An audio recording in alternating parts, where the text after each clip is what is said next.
আসসালামু আলাইকুম প্রিয় শিক্ষার্থী বন্ধুরা, আজকে ভিডিওতে আমরা শিখব subject am, is, are plus noun.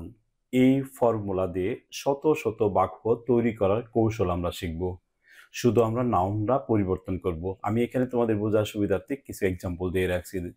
যেমন আমি ছাত্র, আই এম স্টুডেন্ট। তিনি একজন শিক্ষক, হি ইজ এ টিচার। তুমি একজন গায়ক, ইউ আর এ সিঙ্গার।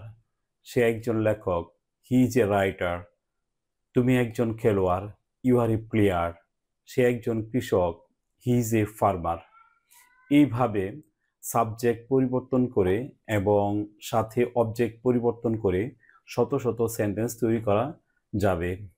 ভিডিওটি তোমাদের ভালো লাগলে অবশ্যই একটি লাইক, কমেন্টস এবং শেয়ার করবে, এবং কমেন্টসে অবশ্যই এ ধরনের আরও 5টা বাক্য তোমরা অবশ্যই কমেন্টসে উল্লেখ করবে। সবাই ভালো থেকো। আল্লাহ হাফিজ।